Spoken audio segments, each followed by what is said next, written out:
The year 2025 has hit the wrestling world hard. We've had to say our goodbyes to several icons who truly shaped the industry. From the larger-than-life characters who defined a generation to the hardcore pioneers who changed the very nature of the sport, the losses have been devastating. In this video, we want to pay tribute to the legendary wrestlers we lost this year, celebrating their careers and honoring their memories. These are the men who entertained millions, broke down barriers, and left a permanent mark on the squared circle. And though they're gone, their legacies will live on forever in the hearts of fans everywhere. Before we begin, please consider subscribing to the channel and hype the video to make it reach broader audience. It helps us continue to celebrate the history of this sport and the incredible people who made it great. Black Bart, Richard Harris. The year began on a sad note with the passing of a true journeyman of the territories, a man whose rugged look and no-nonsense style made him respected and feared for decades. On January 9, 2025, Richard Harris, known to the world as Black Bart, passed away at 76 after a tough battle with colon cancer. His death felt like the end of an era for a specific brand of wrestling, the tough, gritty, believable brawling that was the foundation of so many promotions across the American South. Born in Texarkana, Arkansas, Richard Harris was a natural for professional wrestling. He started his career in 1975 when the industry was a web of regional territories, each with its own champs and its own feel. Harris took on the Black Bart persona, an outlaw cowboy gimmick that was as simple as it was effective. With his imposing size and grizzled face, he was the kind of villain you just loved to hate. He wasn't flashy and he wasn't a high flyer, but he was believable. When Black Bart came to the ring, you knew you were about to see a fight. His career was a road trip through a who's who of legendary promotions. He was a staple in the National Wrestling Alliance, NWA, especially in Jim Crockett Promotions and Championship Wrestling from Florida. It was in the NWA that he had one of his biggest successes, winning the NWA National Heavyweight Championship. He was also a force in tag team wrestling, forming the formidable duo, the Long Riders, with Ron Bass. Together, they were a menacing team that perfectly captured the rough-and-tumble spirit of that time. Harris also left his mark on World-Class Championship Wrestling, WCCW, in Texas, where he had memorable feuds that built his reputation as a tough-as-nails heel. In the early 90s, as the territory days faded, Black Bart did stints in both the WWF and WCW. While he was mostly there to help build up other rising stars, his presence gave a sense of realness to any match he was in. He was a pro's pro, someone you could always count on to deliver a solid performance, night in and night out. Beyond what he did in the ring, Richard Harris left a huge legacy as a mentor. He was a key figure in shaping a young man who would become one of the most decorated champions of his time, John Bradshaw Layfield, or JBL. After Harris passed, JBL paid a heartfelt tribute, saying, "Black Bart took me under his wing and taught me how to be a professional wrestler. Bart meant the world to me." That just goes to show you the kind of knowledge and character Harris had. Richard Harris announced his stage 4 cancer diagnosis in 2023 and fought it with the same grit he showed in the ring. He may not have main evented WrestleMania, but Black Bart was a vital part of professional wrestling for more than 30 years. He was a bridge between eras, a respected veteran, and a symbol of the toughness that defines this sport. For all he gave, the wrestling world will never forget the name Black Bart. Colonel De Beers, Edward Wiskoski. Just a couple of weeks later, the wrestling world lost another veteran, a man known for playing one of the most controversial and effective villains of the 1980s. On January 22, 2025, Edward Wiskoski passed away at the age of 80. While he wrestled for years under his own name and was a respected talent, he's best remembered for his time in the American Wrestling Association, AWA, as the despicable Colonel De Beers. Born in St. Joseph, Missouri, Ed Wiskoski was a great athlete long before he stepped into a ring. Trained by the legends Harley Race and Lord Littlebrook, he debuted in 1972 and quickly became a big deal in the Pacific Northwest scene out of Portland, Oregon. Teaming with Playboy Buddy Rose, Wiscowski became a multi-time tag team champion and a top draw. He was a solid worker with a great physique and a believable intensity. It's often confused, but Ed Wiscowski was not the masked superstar. That was Bill Eadie. Wiscowski built his early fame on his own name and skill, especially in Portland. In 1985, Wiscowski joined the AWA and was handed the gimmick that would define his career. He became Colonel De Beers, a character who was a vocal supporter of South Africa's apartheid regime. Playing a racist military officer, De Beers would refuse to get in the ring with black opponents, demanding they be replaced. His promos were filled with hateful speech that generated a level of real heat you rarely see today. It was a character that pushed boundaries, designed to make audiences furious, and in that, it was a massive success. His biggest feuds in the AWA were against Superfly Jimmy Snuka and a young Scott Hall. The storyline with Snuka was built around De Beers' racist refusal to fight him, leading to intense showdowns that had crowds absolutely raging. He also had a notable feud with a young, big Scott Hall, where De Beers tried to force Hall to fire his manager, Diamond Dallas Page, because DDP's wife in the storyline was black. The character was designed to be disgusting, and Wiscowski played it perfectly, never breaking character and drawing the anger of fans everywhere he went. After the AWA folded in the early 90s, Wiscowski's time in the national spotlight mostly came to an end. He kept wrestling on the indie circuit and even brought back the De Beers character, but it never hit the same level of notoriety. After retiring, he reconnected with his old partner, Buddy Rose, to open a wrestling school in Portland, passing their knowledge on to a new generation. The Colonel De Beers gimmick is, by today's standards, extremely problematic, and would probably never see the light of day. But in the context of the time, it was a masterclass in a heel doing exactly what he's supposed to do, generate so much hate that the crowd rallies behind the hero. Ed Wiscowski was a talented performer who wasn't afraid to take on a controversial role. In doing so, he created one of the most memorable villains of his era. He was a man who understood the art of being hated, and for that, he holds a unique place in wrestling history. Gran Hamada. On February 15, 2025, the wrestling world lost a true international pioneer, a man whose influence connected continents and styles.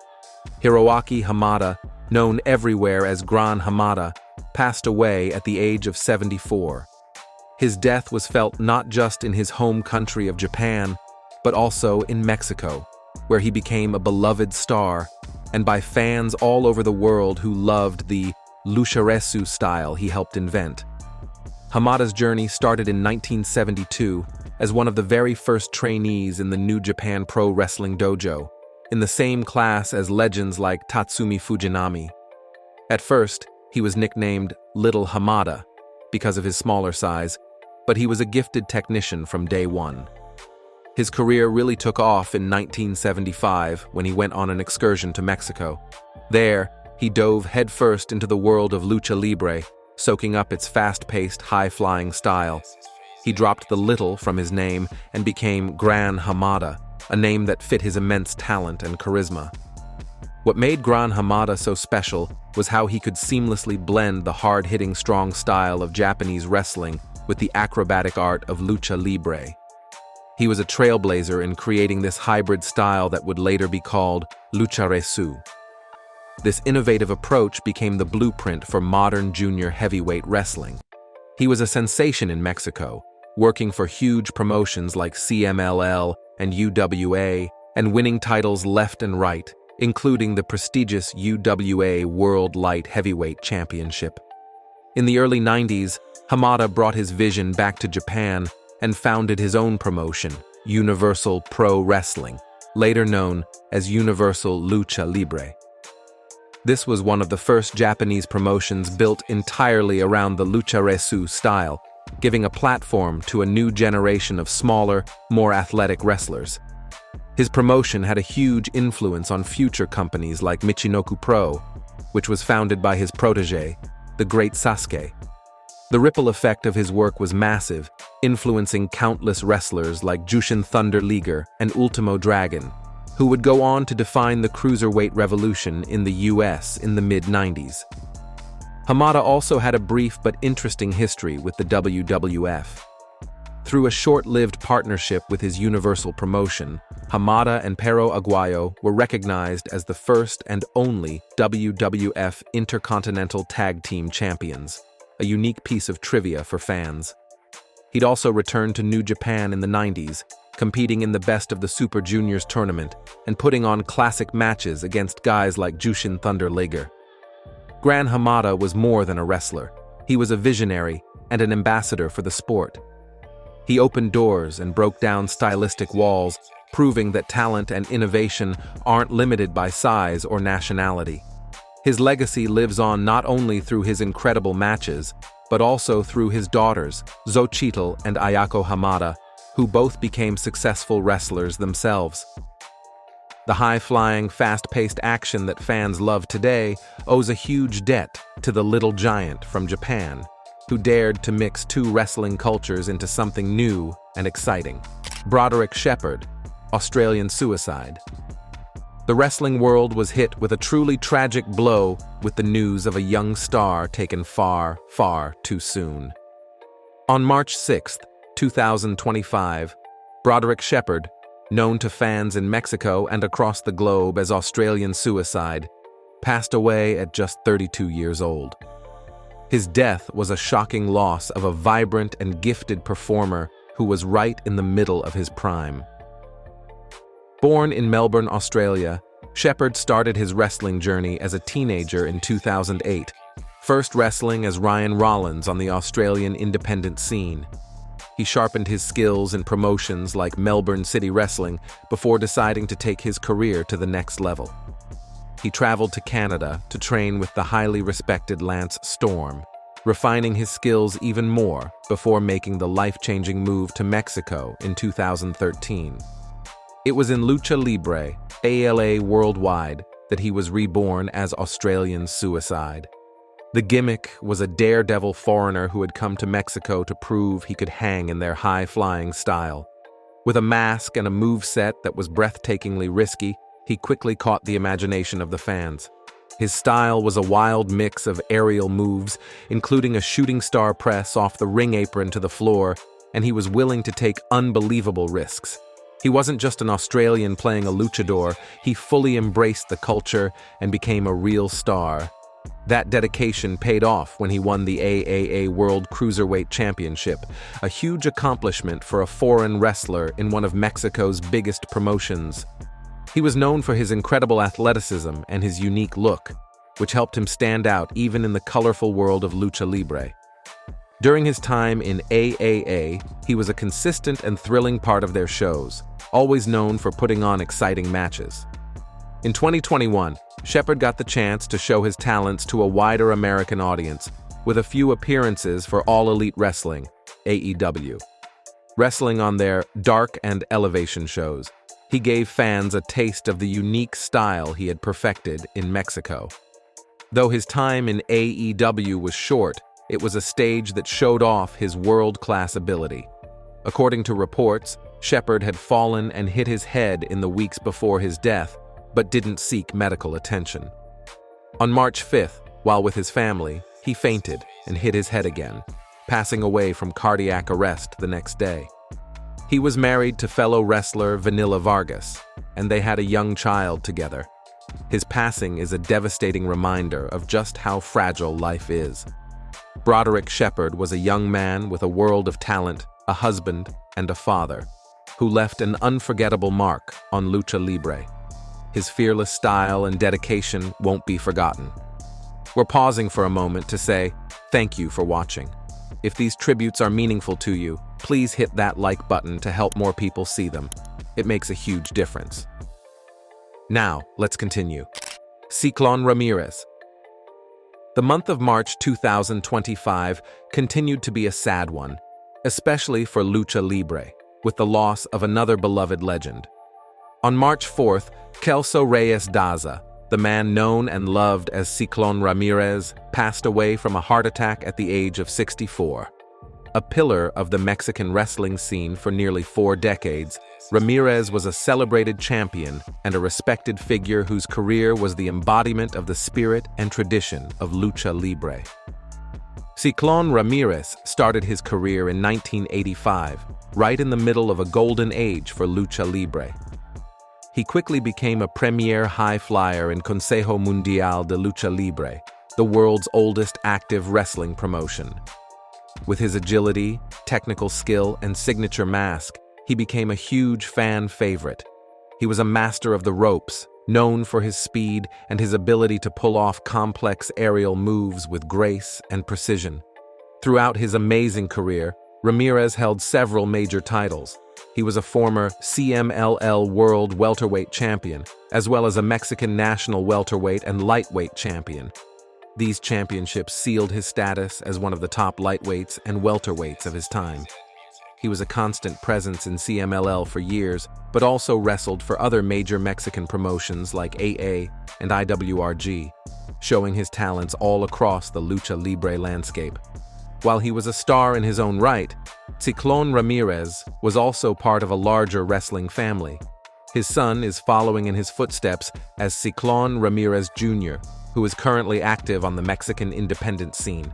His nephew, Zelwa, is also carrying on the family name in CMLL.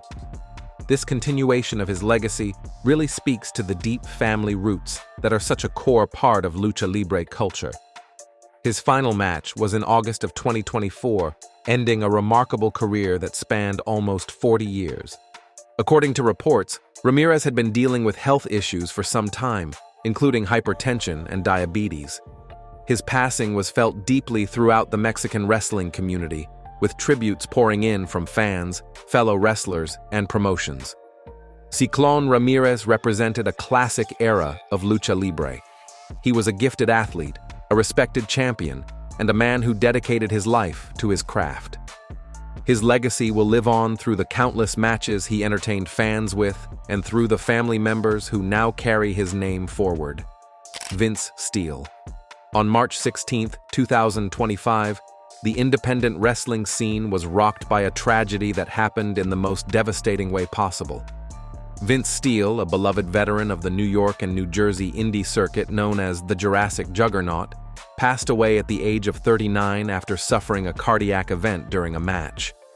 Vince Steele was in the middle of a 4-way match for Bree Combination Wrestling in Ridgefield Park, New Jersey, when the medical emergency happened. First responders were there within minutes, but despite their best efforts, he couldn't be saved. His passing was an unimaginable shock to everyone there and sent a wave of grief through the tight-knit independent wrestling community. For nearly 2 decades, Vince Steele was a fixture on the East Coast indie scene. Debuting in 2004, he was a powerhouse wrestler, often billed at over 6 feet tall and weighing well over 400 pounds. As the Jurassic Juggernaut, he was an imposing force, a true big man who could move with surprising quickness. He was known for his New York-centric persona and his signature finisher, the Bronx Getaway. Throughout his career, he wrestled for numerous independent promotions, including ACE Pro Wrestling in New Jersey and Coastal Championship Wrestling in Florida. He might not have been a household name to mainstream fans, but he was a respected and beloved figure in every locker room he was in.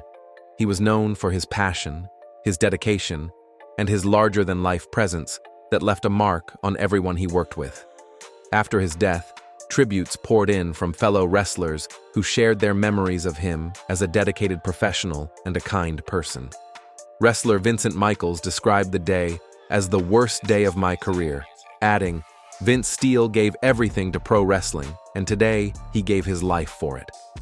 The tragedy highlighted the incredible risks that wrestlers, especially on the independent level, take every single time they step through those ropes.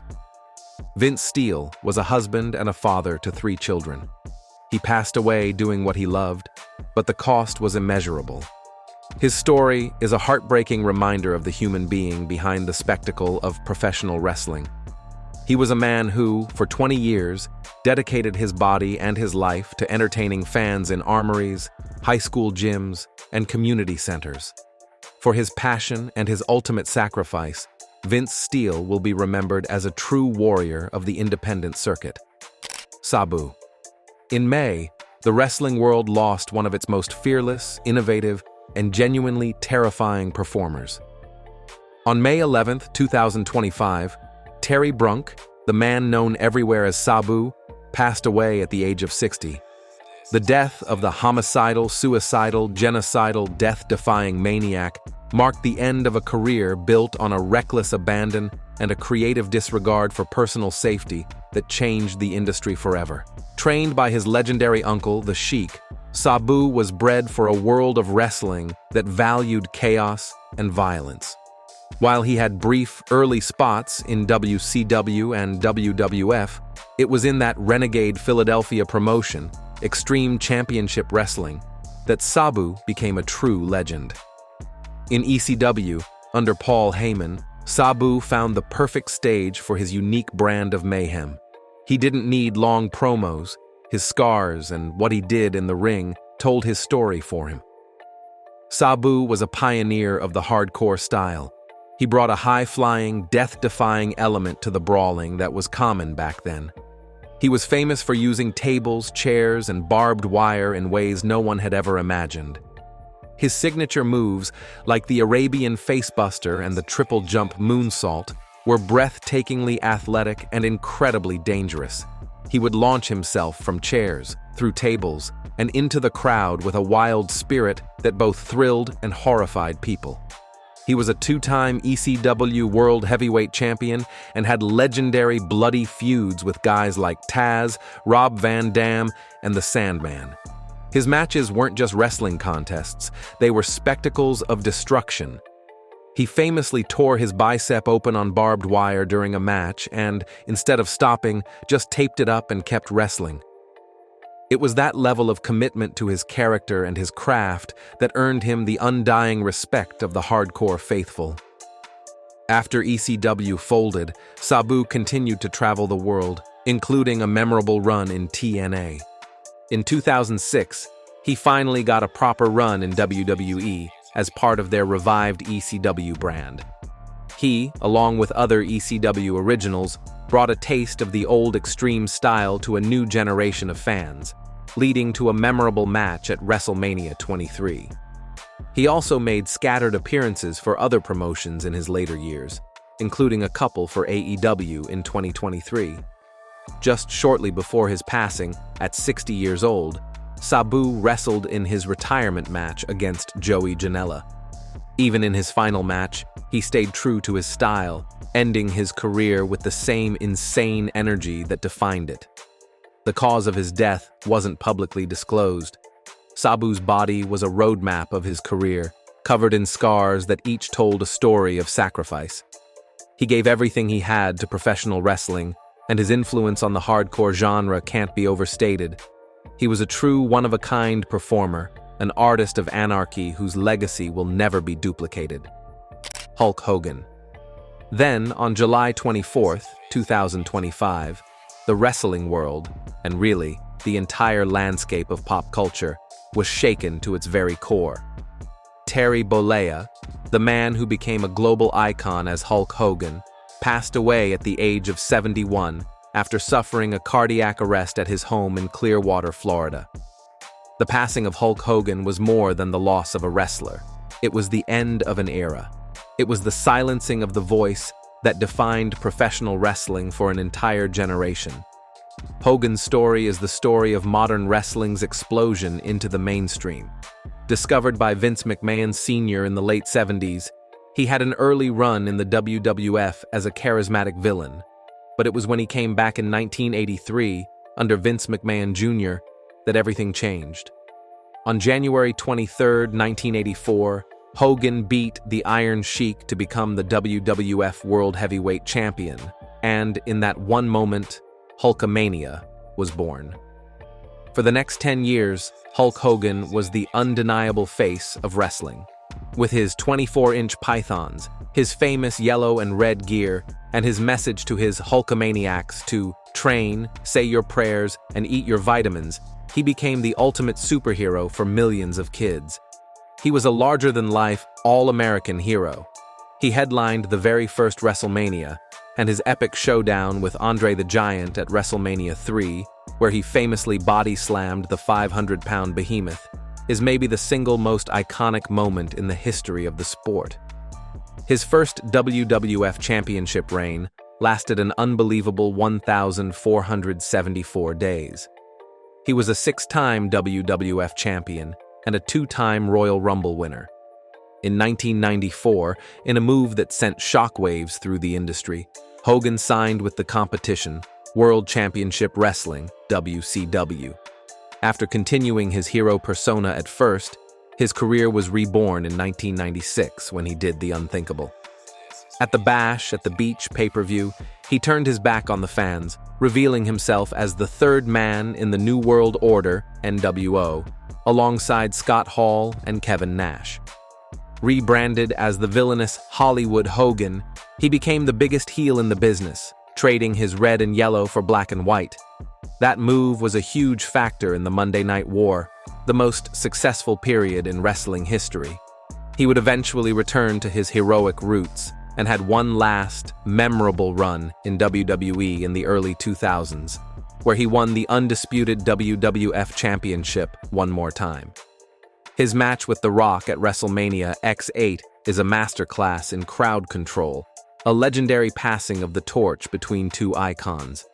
Hogan was inducted into the WWE Hall of Fame twice, once by himself in 2005 and again in 2020 as a member of the NWO. The medical examiner concluded his death was due to a heart attack, also known as an acute myocardial infarction, and medical records noted a history of atrial fibrillation. Hogan's passing is a monumental loss. While his life wasn't without controversy, his impact on professional wrestling is simply undeniable. He was the rocket ship that took wrestling from a niche sport into mainstream global entertainment. For millions of people, Hulk Hogan was professional wrestling. What you gonna do when Hulkamania is gone forever? The year 2025 has been a tough one, filled with way too many goodbyes. The men we've honored today each left a unique and irreplaceable mark on the world of professional wrestling. From the territory brawlers to the hardcore innovators, from the international pioneers to the biggest icon the sport has ever known, their contributions will never be forgotten. Thank you for joining us in this tribute to the legends we've lost. Their stories are woven into the fabric of wrestling history, and their spirit lives on in every wrestler they inspired and every fan they entertained. Though they may no longer be with us, their legacies will truly run wild forever. In the comments below, we'd love for you to share your favorite memories of these incredible performers. What was your favorite Hulk Hogan moment? Do you remember the first time you saw a chaotic Sabu match? Let's celebrate the careers of these icons. And if you found this tribute meaningful, please like this video, share it with fellow fans, and subscribe for more content honoring the history and heroes of the Squared Circle. Thanks for watching.